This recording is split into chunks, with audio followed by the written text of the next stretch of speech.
Buyers are starting off the new year seemingly coming back into the real estate market after mortgage rates just hit the lowest levels in over 4 months. Now, we've seen mortgage rates continue their decline over the past several months in addition to prices declining, and that has caused affordability levels to rise slightly from their lows back in October. We're also seeing that homeowners are showing initial signs that they may be a little bit less reluctant to list their home for sale. Yet with all this going on, we're continuing to see prices decline, we're continuing to see builders struggle to offload their inventory, and sales continuing to slow down. So today I want to talk about some of the latest updates in the housing market and how that's going to affect everybody moving forward into 2023. But before I get started, do me a favor and support the channel by smashing that like button. And if you haven't already done so, definitely subscribe, hit that notification bell to watch more content like this. And with that said, let's jump into it.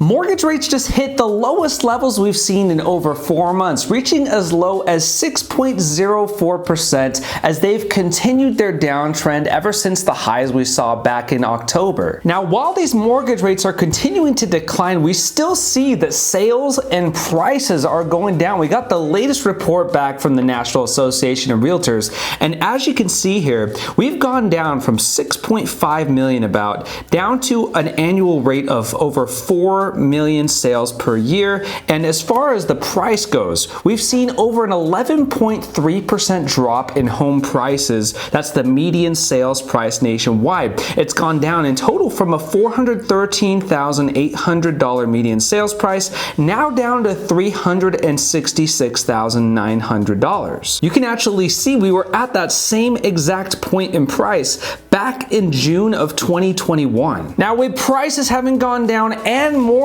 rates going down at the same time, naturally that's making affordability levels go up again. And we're starting to see, because of these affordability levels going up, that we're seeing more buyers starting to enter the market again. You see, the buyers are trying to take advantage of the fact that rates have hit a 4-month low at this point, which means that we're going to see, between that and prices being lower, we're seeing some lower monthly payments as well. And so they're looking to lock in and take advantage of the current situation. Now, up until this last week, we've been seeing a steady decline in buyer demand taking place across the country for weeks over weeks over weeks. Until this last week, we saw this massive sudden surge out of nowhere, jumping over 25% in just 1 week in terms of purchase applications. Now, keep in mind that despite the fact we've seen this sudden surge in buyer demand take place, we're still down over 35% year over year, and we're still historically in a very low place as far as buyer demand is concerned. So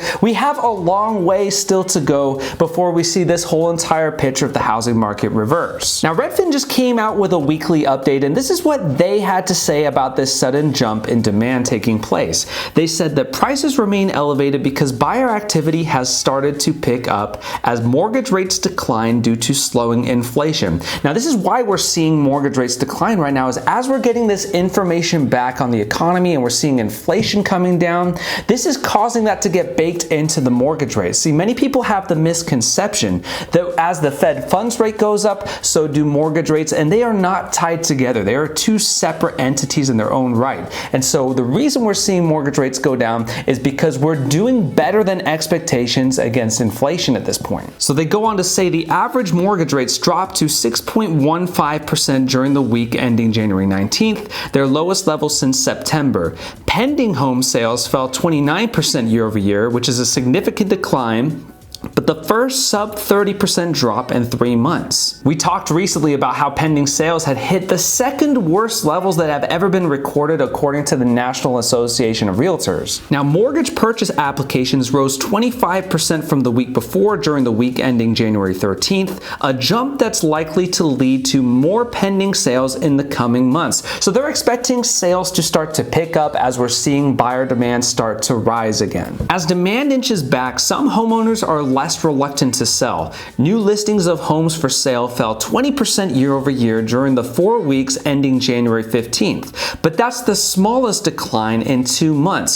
So that's what we've been seeing taking place, is that homeowners are now becoming a little less reluctant to sell, whereas before we were seeing this buyers versus sellers situation taking place, where buyers don't want to buy, or potential home buyers don't want to buy because they're getting priced out of the market. And then of course you have homeowners who don't want to sell because they're locked into these very low interest rates. Why would you want to trade off a 2, 3, 4% interest rate for something like a 7% interest rate like they were seeing back in October? Well, now we're seeing homeowners a little less reluctant to sell as interest rates have come down a little bit. It makes it a little bit more attractive maybe for the move-up buyer.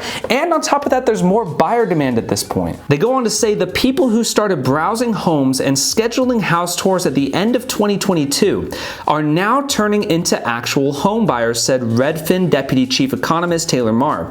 Low competition, falling mortgage rates, and seller concessions are bringing some buyers back into the market. So a couple things in that. For one, buyers, obviously with more buyer demand coming in, that's going to put more upward pressure on prices, of course. But at the same time, there's lower competition because there's been less buyer demand recently taking place. You got falling mortgage rates, which is the main catalyst of why we're seeing buyers coming back into the market. And they talk about seller concessions, which is a major point to touch on here, because seller concessions can also be used to buy down your mortgage rate further. And that's become a very common thing we're seeing in the housing market today, is people are using seller concessions to buy down their mortgage rate. And even with it being at a 6% level, you may be able to buy it down to a 5%, maybe even a 4.75% rate, and that now makes it even more affordable. Now, some people believe that based on buyer demand rising so much, this could be the turnaround in the housing market, that maybe we've reached the bottom in price declines taking place, and now we're going to start moving back up again, or at least maybe stay stagnant for the meanwhile.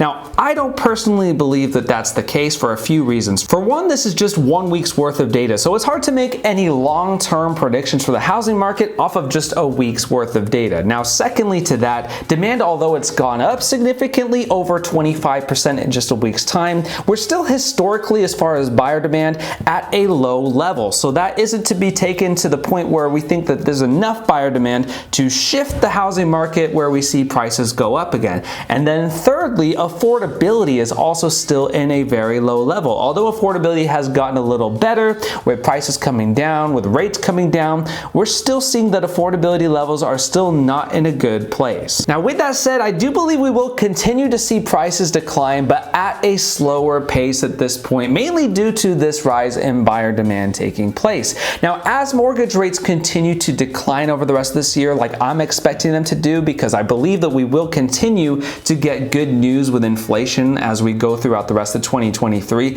I think we may have reached the bottom of buyer demand at this point. We may see that buyer demand stays around where it's at, maybe even go slightly up from here. But as far as prices go, I do believe we will continue to see them decline, but at a slower pace of rate. Now, aside from this, we also have to consider what's going on in the new construction side of things. You see, we've talked a lot on this channel about how builders are some of the forced sellers of this housing market because they have to sell their houses to turn over a profit. And so there's a need to offload their current inventory. Well, we just got some new updates regarding home builders, and it was interesting because we saw that the home builder sentiment levels actually went up this last month from a rating of a 31 to a rating of a 35. But keep in mind that anything below a 50 rating is still a negative sentiment as far as their outlook on the future of the housing market. We also saw that housing starts and building permits dropped month over month, with housing starts dropping 1.4% and building permits dropping 1.6%. Now, although housing starts came in a little bit higher than expectations were, we're still seeing that overall year-over-year housing starts are down over 21% year-over-year, and building permits are down over 33% year-over-year. So overall, at this point, the main point to take away is that builders still have a very gloomy expectation for what's going to happen throughout the rest of 2023 with the housing market. Rick Palacios from John Burns Real Estate Consulting actually posted some tweets giving us some good insight into what's going on with home builders recently. He says that new home prices and costs are both easing, as Connerson notes. We track monthly public home builder communities by status, and you can see this is playing out by comparing coming soon projects in the gray bar, now priced -8% per square foot below active projects. So you can see here that their active inventory is priced at $210 per square foot, whereas their coming soon inventory is priced over 8% less than that at $194 a square foot. And this is what we're talking about, is as builders are forced to offload their inventory, they're upping their incentives and they're slashing their prices even more. And this is evidence of that taking place. And finally, we want to take a look at regionally where it's hitting builders the most. And you can see it's actually affecting builders the most in Texas, in the Southwest, which is like Arizona, Northwest, you got Seattle in there, Southern California, Northern California. And so this is where it's hitting them the most. And again, you can see no price reductions is in green. Northern Cal doesn't even have 1% of that. You're talking about 1% to 10% in yellow, all the way up to 20% plus declines in red, which Northern Cal, over 21% of their inventory seeing over a 20% decline. I also saw another article talking about builders offering 3% interest rates in a way to avoid having to cut their prices so much. So with builders still cutting costs, upping their incentives, and buyer demand still historically at low levels, I do believe we will still continue to see the housing market see more price declines on the way. But we really need to keep our eyes on mortgage rates, because the more we see mortgage rates decline, and the more we see house prices decline, and the more we continue to see wages go up, all of that combination of things causes housing affordability to also go up. And the more we see that rise, the more that limits the downside of this housing market correction. Either way, I'm going to continue to keep you up to date with the latest going on with the housing market. And so with that said, if you enjoyed today's video and you gained some value from it, do me a favor and support the channel by smashing that like button. And if you haven't already done so, definitely subscribe, hit that notification bell to watch more content like this. Also, let me know below in the comments if you have any thoughts or questions, and I'll do my best to get back to you. Finally, follow me on Instagram and TikTok at The Out of State Investor. And if you enjoyed today's video, I'm going to highly recommend checking out one of these two videos over here. And with that said, I'll see you guys on the next one.